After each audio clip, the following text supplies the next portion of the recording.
So Midwest Real Estate Investor Conference is happening right now. By the time you watch this, it'll be in the past, but there's another one coming up in 2027.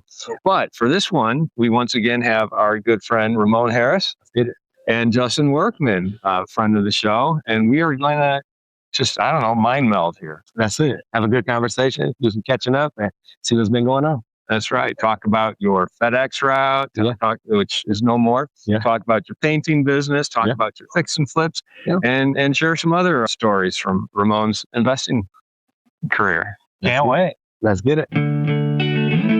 Welcome to the Rental Property Owner and Real Estate Investor Podcast, brought to you by the Rental Property Owners Association, where real estate investors have found success since 1968.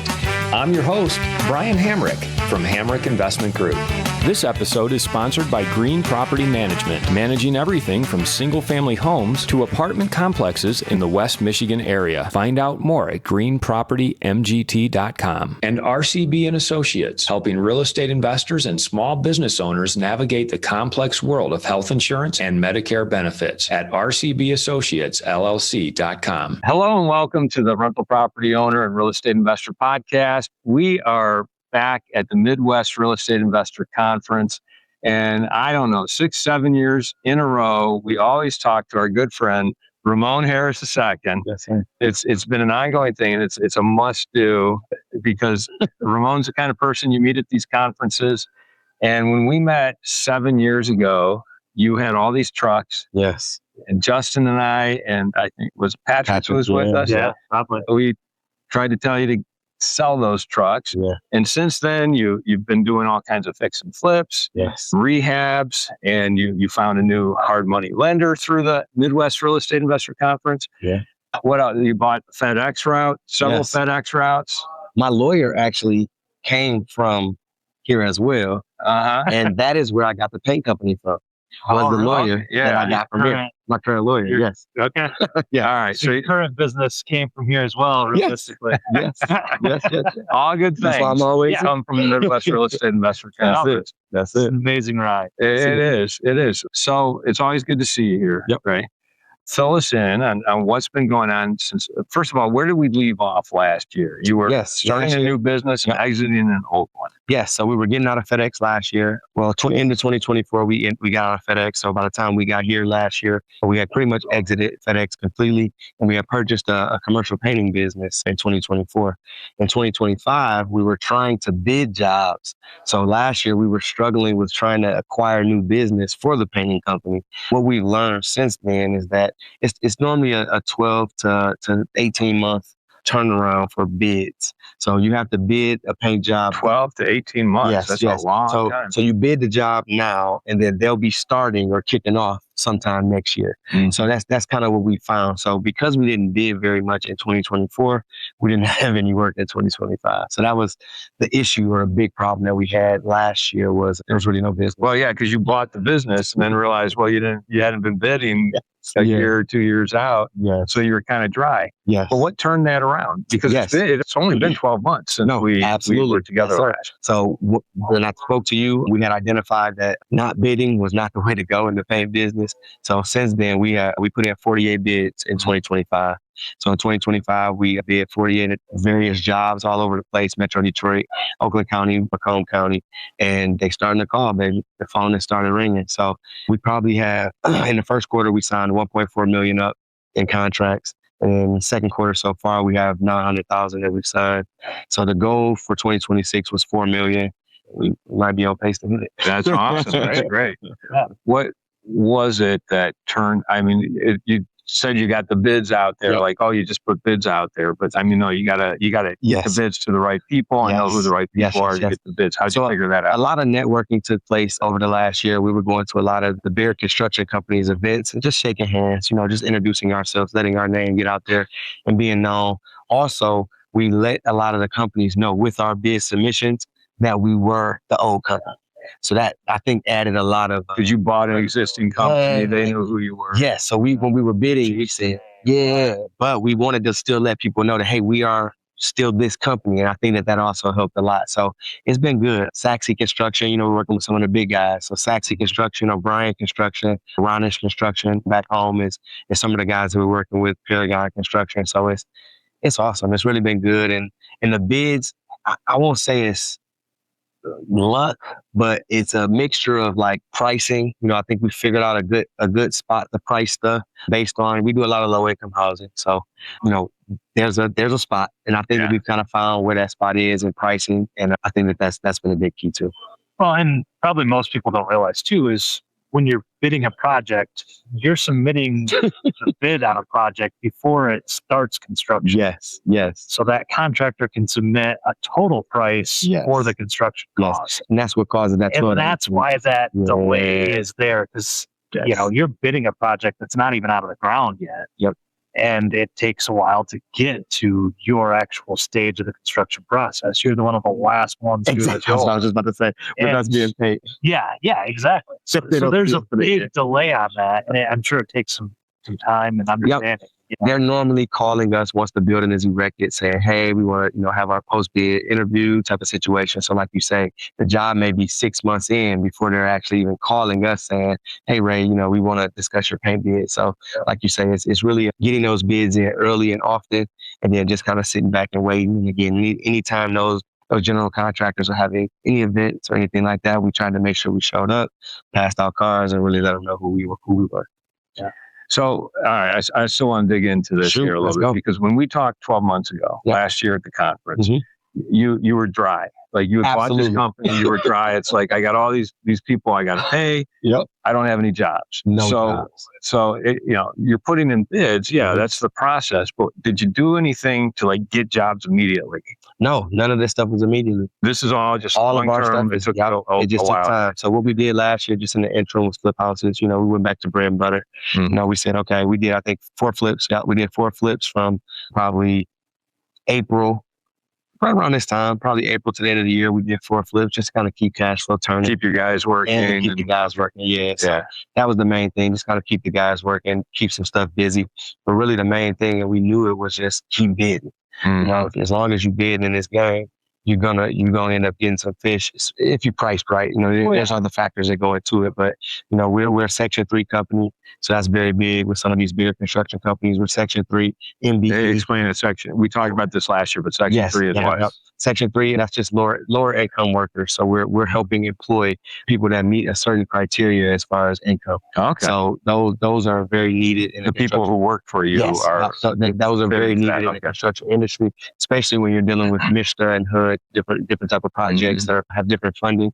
So we've learned a lot about that. We're a minority business enterprise for MBE. So that's another thing that those companies need. So we kind of check off a few boxes to kind of help us get in the door as well. So it's good stuff. And those things will help long term too, as far as profitability goes, because a lot of their funding dollars will require a certain percentage of of disadvantaged business entities, EVs, et cetera. So if they can make up some of that total project cost with you, your numbers can be a little higher. Yes. And we learned it'll allow for some profitability. We learned that. Yeah. So wait a minute. So you're saying he should push his prices a little higher because he's helping that. Once you get into it's rolling categories. There's not a ton of DBEs out there.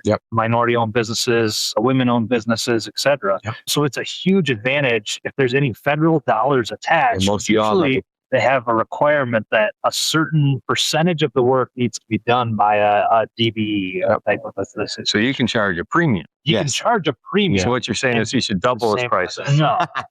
No, because double, but I know what he's saying. There's a level where you become uncompetitive too, and that DBE portion can be made up by other companies, but their margin's not quite as high. So there's a balancing act. But as far as painters go, you theoretically should be able to charge a little bit more because there's an advantage on the back end and for certain projects. And they're telling us that. And that's what's getting good. It's like, now that we're starting to work with some of these bigger companies, they're saying, hey, Ray, we're coming to you because of this. Go ahead and juice a little bit if you have to. You know what I'm saying? To cover, and same thing. That's a huge selling point for these bigger contractors is that you can come out, and as long as you keep all of your credentials and your back end paperwork current with the state, there's a lot of opportunity there on that DB front. And that's what we're to really seeing. make some bigger margins. That is literally what we're saying. So that's why I say I've been telling everybody, like, paint is not a very interesting or, fun trade, but it's a very lucrative trade if you do it right. And that's what we're learning. And the big difference between this and FedEx is, of course, margin. Again, when we worked in FedEx, it was such a tight margin where I do have opportunities to grow margin based on different projects and different scopes of work. So it's just, there's just better opportunity in this than the logistics business. Okay. Well, a lot to dig into there. Shoot. I want to comment. So one of the themes of this year's conference is resiliency and thriving and in all economies with all asset classes. Yes. And so I just want to comment that last year when we talked, you didn't have any business for your paint company, but you showed resiliency by going back to what your bread and butter was, which is fix and flips, right? Yeah. So good for you there. Yeah. But what's better? What's more profitable for you? Paint, baby. Is it? Paint, baby. I really, if I could have it my way, I really don't want to flip this year. Really? So you give up the fix and flip, As of right now, I would absolutely do that because it's paint is it's a Monday through Friday, 7:30 to 4:30. I have to make sure my guys got paint, tape, we got masking.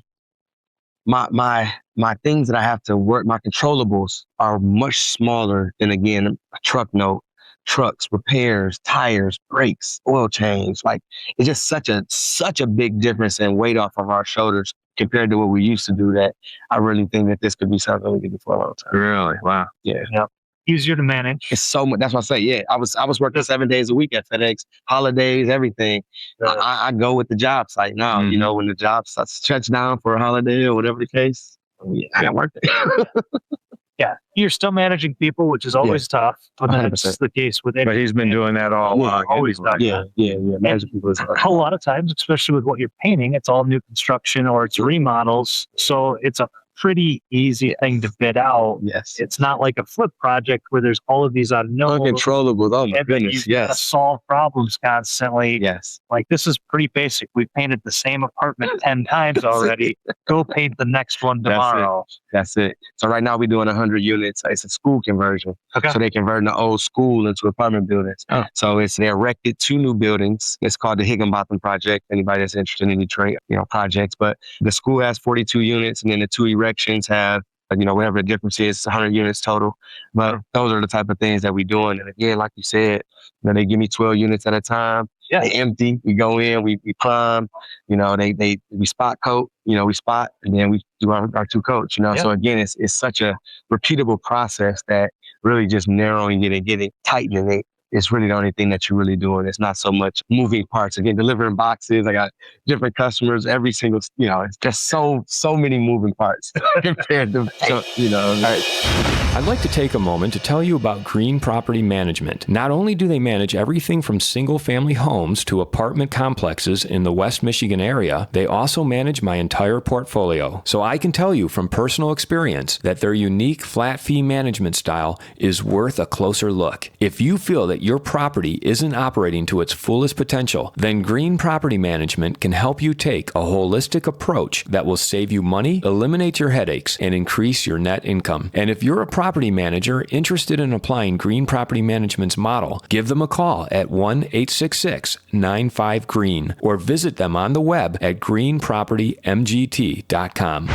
If you're thinking of leaving your W-2 job and becoming a full-time real estate investor, one of the greatest costs you must consider is healthcare for you and your family. When I made this transition myself, I found the whole healthcare insurance process to be confusing and frustrating. That's why I'm glad I met Chad Creasy at RCB & Associates. Chad is a professional health insurance agent who helps real estate investors and small business owners understand and choose their best healthcare options. And best of all, his services are covered by the insurance company and won't cost you a dime. If you live in Michigan and are expecting a change in your healthcare insurance coverage for any reason, or losing employer coverage or transitioning into Medicare, then you owe it to yourself to contact Chad Creasy at rcbassociatesllc.com. So you're moving boxes. Yeah, for those who weren't watching last year or the year before, and don't know what you're talking about, 100%. tell us about the FedEx route and how you don't have to go into all the details about how you bought it,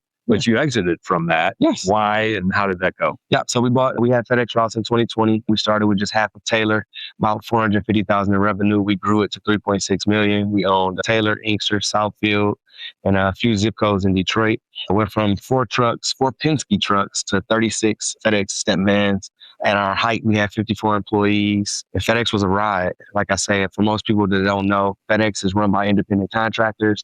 FedEx's name is on the side. FedEx delivery is run by FedEx Ground. Yeah, FedEx Ground is run by independent contractors. So those people that you see in the trucks are hired by independent persons like myself, and they run a business for FedEx on behalf of FedEx. And we did that for 4 years. I guess a very long time. But we did it. We did that for 4 years. We did everything that you possibly could do in that business as far as expansion, acquiring, bringing on new staff, all of that good stuff. So we learned a lot, payroll, all of the basics of how to run a business were learned at FedEx. And then we just took that process and system and kind of just moved it over to paint.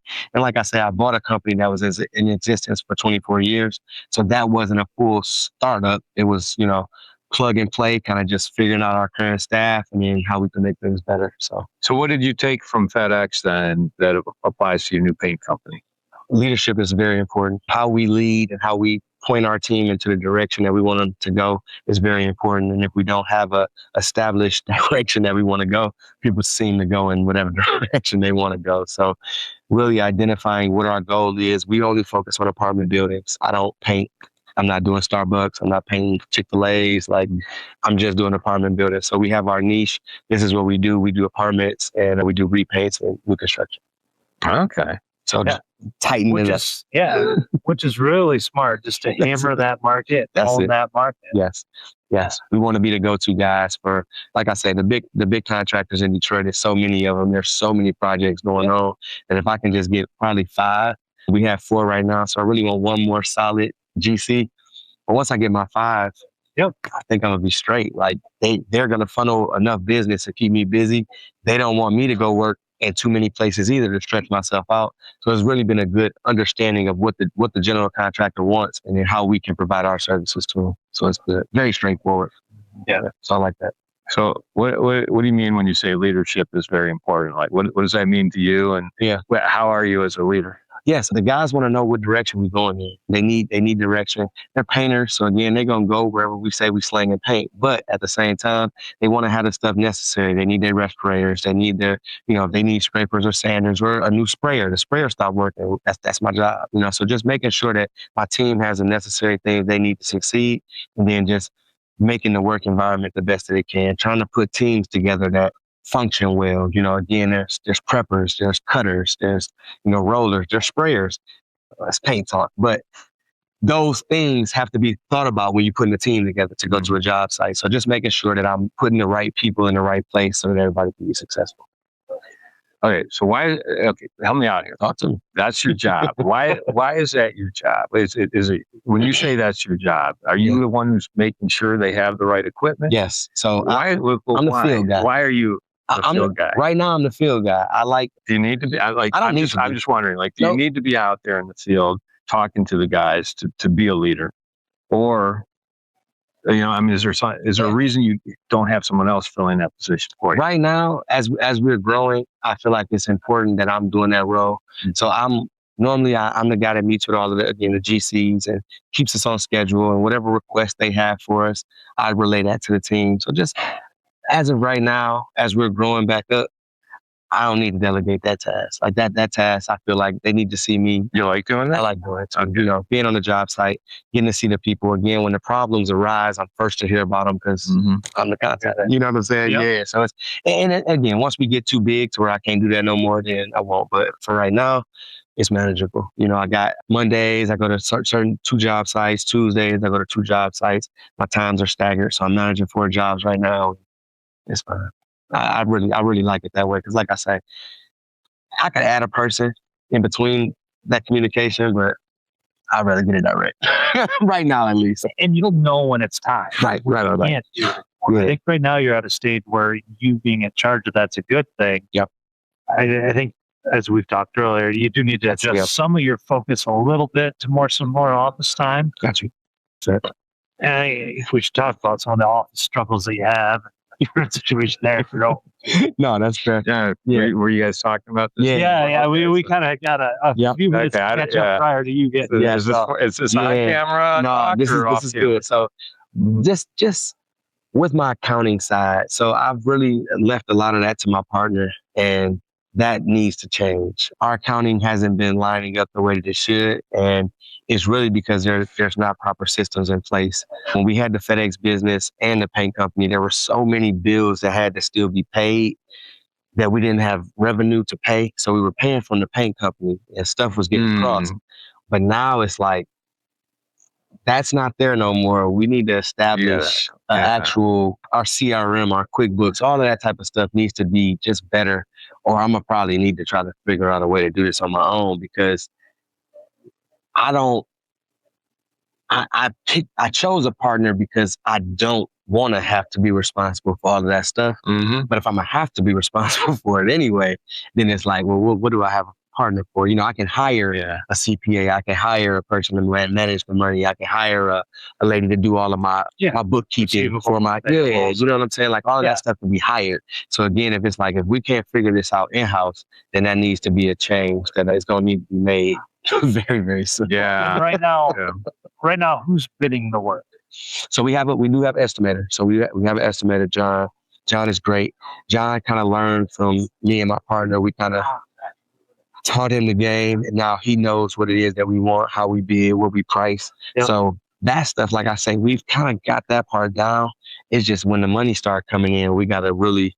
And are you doing any like checks along the way, progress reports, like how much have we spent on this project? So we expect it to make. So we just started doing that. Projects afterwards. No, none of that was happening. That's a big issue that I see a lot of guys make. That's a mistake. That's a problem. Is they think they made money on these projects, but they get enough money rolling in and rolling out, they really don't have a clue. What was actually made. To actually account for it and break it down, like we put so many man hours into this project, we bought so much paint. These are our true expenses. This is what we bid the project at. Okay, now we know our cost was X. Our next bid needs to be Y, so we actually have some margin. Yes and no, but that's a big problem that we have. That is a very big problem. I like to go back and look at the past, but if the data is not there, then it ain't nothing to go back and look for. That's the problem. You see what I'm saying? It's like, all right, let's go back and review. And it's like, okay, we have the Sherman-Williams account, so we can go refer to our paint. We got our payroll, so we got that exactly. It's a lot easier now that we don't have a trucking business sucking money. Because that's where he's saying, oh, well, we had to pay these truck notes, we had to do this. And do that. And it's like, man, where the money at, dog? Like, I know that we was at 40%. Like, I watched my job. Like, my labor, my materials is here. I got paid this. Like, it should be black and white. But there were so many other things that we were paying for that caused us to have. Yeah, but what's your estimator doing on a day-to-day? Is he a 40-plus hour a week guy? No. Right now, I got him at 25. So he's working Monday, Wednesday, Friday right now. I think you should add another at least 5 hours to him and make his job just job costing analysis. Every week, he needs to put together a job costing analysis of we spent X amount on this job. This is where we're at. And you can even get him into some kind of scheduling software and help that process out too. That's good. Because I do need to fill his time. We reduced his hours because we're not bidding because there's not so many jobs to bid no more. Last year was so many jobs to bid, so he was working. But that's a great way to use it. And it'll help grow his skill set too, because you will know what it costs to actually fulfill these jobs. Right now, we still so it'll give him the knowledge, and that's why I say give him that responsibility of that's good. Every week break down our cost. I've got 150 hours of labor. I've got so many gallons of paint. You can easily do too. Exactly. For a couple hours a week. That's really good. And then he could put together a spreadsheet on that, and that'll help advance him in his role and give you a better idea of how you're actually like that. performing. And that's something that can be done without even adding on another person. No. So good. That's so good. I like that. Because I had a feeling you were not even a full-time husband. Nope. The jobs come in, they send them to Building Connected. Yeah. He emailed us, hey guys, we got a job due, in 2 weeks. And then he kind of just overtime just works it until the 2 weeks is up. So it ain't no real, it's no real pressure. No, but doing a regular job cost and then do a total project wrap up. And same thing, it wouldn't hurt if you need some filler work to go back into some of your past jobs and break out total hours total cost. Because that'll help really jumpstart him on his numbers going forward. No, that's good. Such a simple fix too. That's good. Thank you. I appreciate that.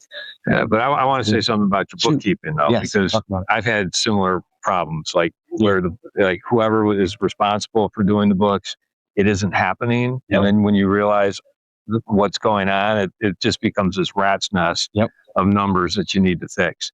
So do you have a bookkeeper, or are you saying Ray are going to...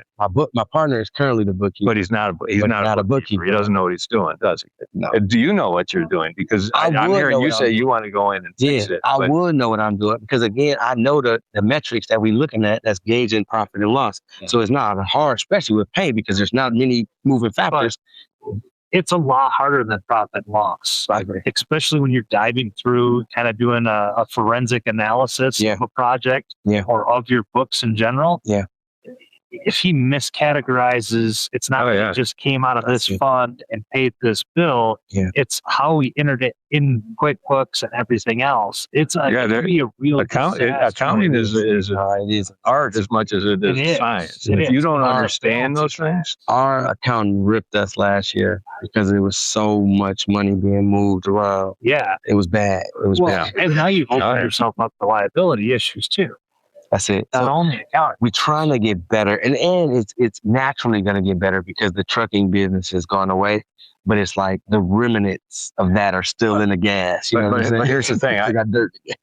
But I want to know that it is going to get better. Because the only way that it gets better is if you put someone in there doing it who knows what they're doing. Like you hire a bookkeeper or you hire an accountant to get your books right. That's what needs to happen.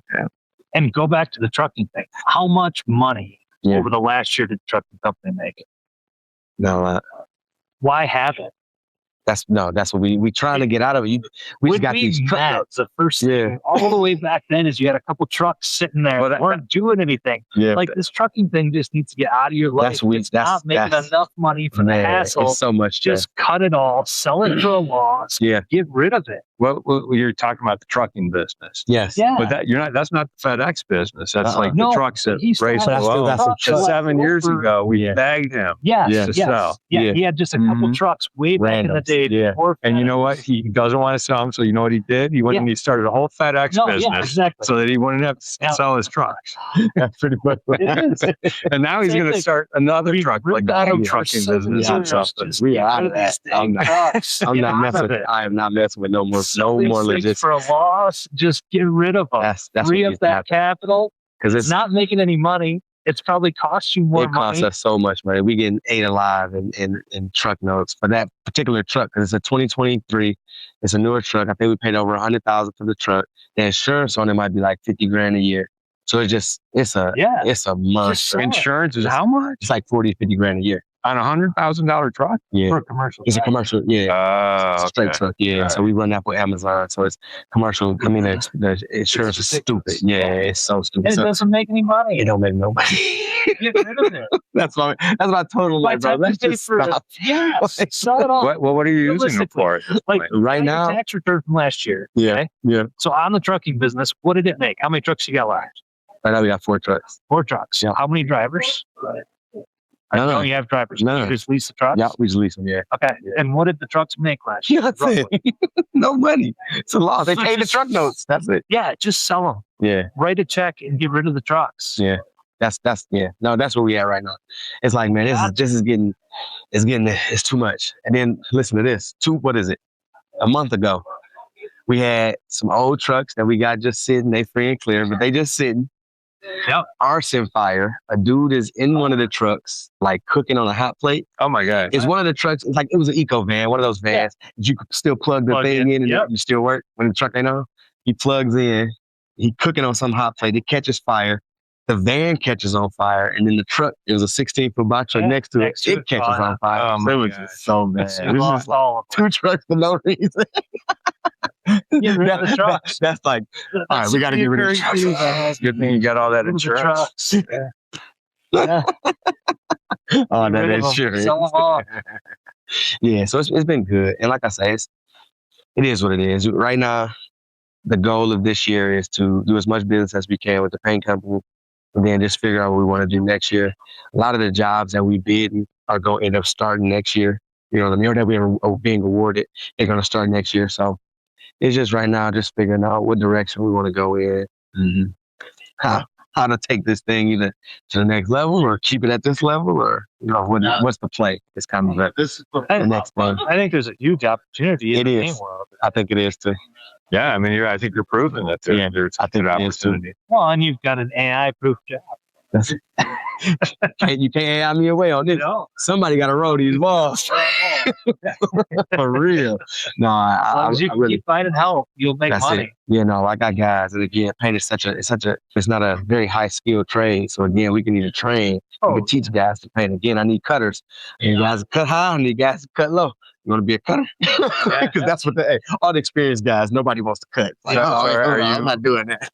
Are you doing the training, or you got guys who do the training? Nah, I got a guy. One of our original guys that came with the company, military dude. He's a beast. Oh, so he very, very militant on how he likes stuff done. So I know once they get trained by him, I can put him on any team. Yeah, he gonna teach him. Yeah, he gonna teach him good. So it's good. So it's been a good journey, and I look forward to seeing where the paint takes us. But I do have I got some issues. You got to figure out accounting.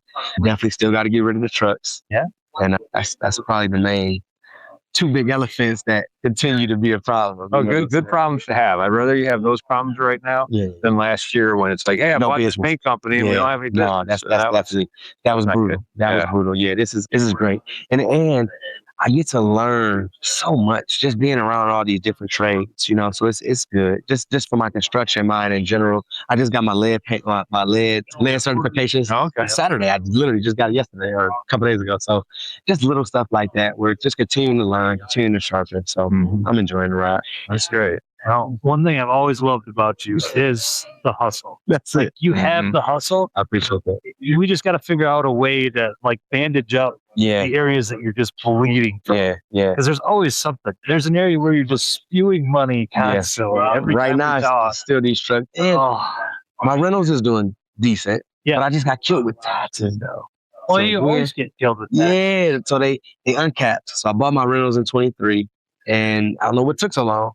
But just right now, they uncapped. So my rate probably, I won't say double, but it's damn near double. Oh, yeah. It was pretty good. This is on your rentals? Yeah, my rentals. Yeah, my city Detroit stuff. Yeah. Huh. Yeah, mine are about to uncap too. So I've got some that are resetting. Yeah, I'm like, it's not good. I went down to the city. I said, "Is there a mistake here?" They say, "No, you just went from it used to SED was 10,000." Oh, you're talking about taxes? Yeah, property tax. I'm thinking rates. No, interest. Oh, you did. You thinking about you refi? I'm thinking about it. Yeah, I got refi. You got to refi it. Double loans. 3%. So they can do that in Detroit. Wait a minute, because in Michigan, what do you mean they're uncapped? So I bought transferring, or well, just they transferred from the original seller to me. I did it in 23 though, and I was so surprised it took 3 years for them to uncap. They finally caught up with the city's so far behind. Wow, they are far behind. That's what happens. Around here, it's instant. They want their money right now. I go to they're sitting at the closing. Wait, no, you're right. No, just with their hand out waiting for their next check. Yeah. I go to the city and I'm like, what is going on here? Like, my taxes doubled. And he was like, give me one of the addresses. And I give him one. And he was like, the SEV was 9,000 and now it's 20,000. I'm sure you didn't pay 20,000. I said, all right, let me go ahead and get my stuff and get up out of here. He said it's only 20,000, but I'm like, that's literally a double. Yeah, from 10 to 20. I'm telling you, like, what is happening? So they necessarily didn't uncap, but when they came out and did their new assessment, that's where you're at now. Yes, is the values went up. So that's a thing. So now I'm gonna have to work with my renters and try to get some of my rents up. I still got some 800s and 850s out there that I've just been letting kind of roll, just because I was still cash flowing very well. But now it's like, nope, no more cash flow. So we got. Sorry, your rent's going up. I think that's a big misconception amongst most people. Is they don't understand that property taxes continue to go up. That was crazy. It's shocking. It really did. Like every year we get a hike. I'm like, I didn't do anything different. Then my mortgage, I read it. I said, taxes each one.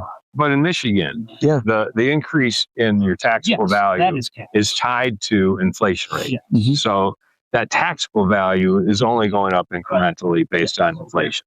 But it's usually a couple percentage points a year. It's still going up. It still makes a difference. But when a property sells, then that SEV is uncapped. That taxable value is uncapped.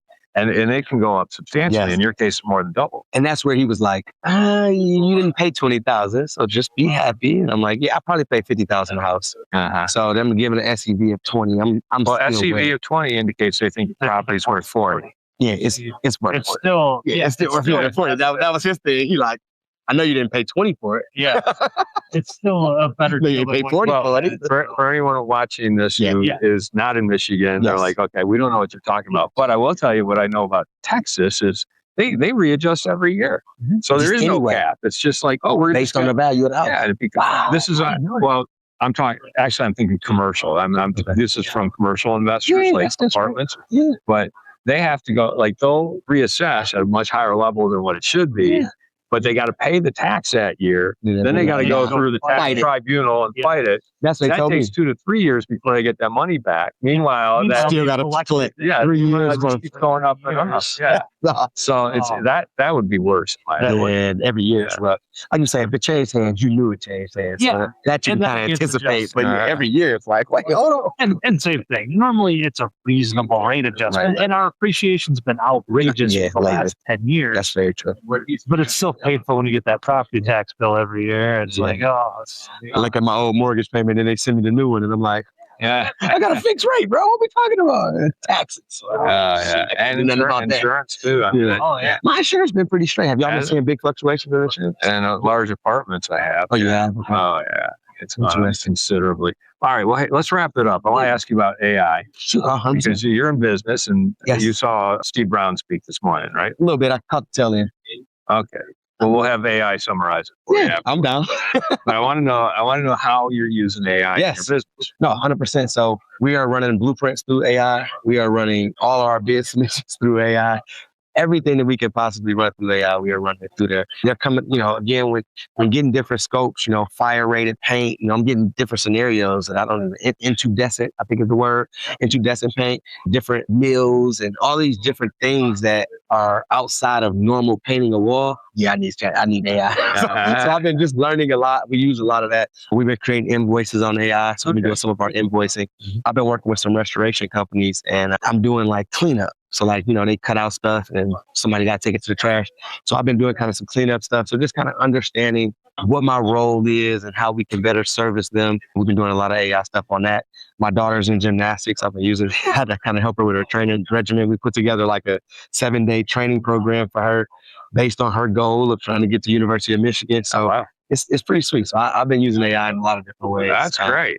Personal and business. What are you using and for your estimating and all that? Is it a specialized AI or are you just using ChatGPT still? Just everything ChatGPT? Yeah, I paid for the higher version, but still ChatGPT. What's the higher version? I think it's it ain't 20 a month no more. They just raised it. It used to be 20 a month, but it's higher than that now. All right, so you're paying the monthly. Yeah, I'm paying a monthly fee. Yeah, monthly fee. But yeah, it holds all of the information. I can go back to the conversation and bring it back up, and I can pick back up. I really like those type of functions because certain things that I may be asking about this beam here, and then the next thing is same thing, but now they're asking about painting that that light fixture over there. So it's like, it's still in the same vicinity, but I don't have to re-explain all of this stuff. Yeah. You know what I mean? So I love that it keeps a memory of what you spoke about and the details of it. I think that's great because that saves a lot of time from re-explaining the same stuff over and over again. So that's great to hear you using it so much. If you would watch the presentation, you know that soon you'll be able to just buy robots for $20,000. And that's gonna be very interesting. Do they see it happening for like in trades, this year, or do they see it? Yeah, well, robots that you can teach to do the repeatable tasks. So some of these things, depending on so good. There's a lot out No, I've been hearing about it, but yeah, the fact that was this morning, that's crazy. I shouldn't have missed it. Same thing, even with like your accounting and stuff like that. Yeah. It's amazing what programs do for you now. Yeah. What used to take a couple hours to go through. Yeah. When I'd enter into QuickBooks, now it takes a couple minutes because everything gets categorized, inputted. And You can even take a picture of a bunch of receipts and it'll put it all in order for you. Uploads everything. It's so good. It's unreal It's so good. how far things go. We were applying for a loan, $1 million loan, commercial property. And literally the bank sent us the list. They were like, we need all of these things. We took it like 2 hours later. We had everything, perfect spreadsheet, whole business plan, turned it in and got approved for the loan. That's awesome. It's so good for that because like my brain just freezes when I get those lists. It's like, what? I got to wait, do find all of that. this? Huh? Now I feed it to AI and it like holds my hand for putting all that together. And it will fill out the forms for me. That's it. That's what I'm saying. 2 hours, it was done.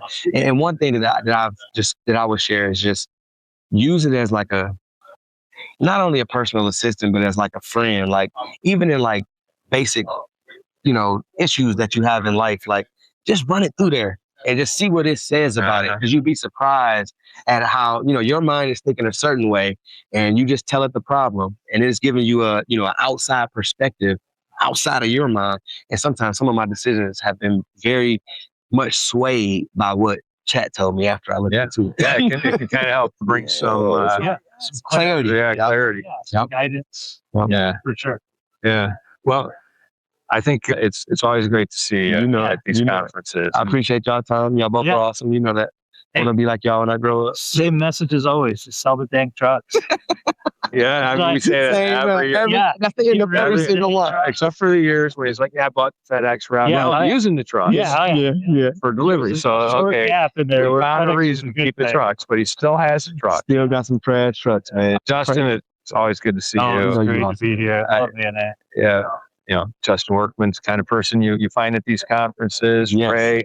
Yes. That kind of person. So it's a great opportunity to get together with like-minded people. There you go. Talk through your problems. Yes. Really hammer out some solutions. And there's such a wide breadth of knowledge that floats through these halls. It's kind of a must-be at every year. That's it. I got to be here. Awesome. Thanks, guys. No, thank you. I want to thank everybody for listening to this episode. I'm your host, Brian Hamrick from Hamrick Investment Group, and you can find out more about me by going to higinvestor.com. That's higinvestor.com. This episode was sponsored by Green Property Management, managing everything from single-family homes to apartment complexes in the West Michigan area. Find out more at greenpropertymgt.com. And RCB and Associates, helping real estate investors and small business owners navigate the complex world of health insurance and Medicare benefits at rcbassociatesllc.com. You've been listening to the Rental Property Owner and Real Estate Investor Podcast, brought to you by the Rental Property Owner Association. You can find out more at rpoaonline.org. If you enjoyed this podcast, please go to iTunes to subscribe, rate, and review.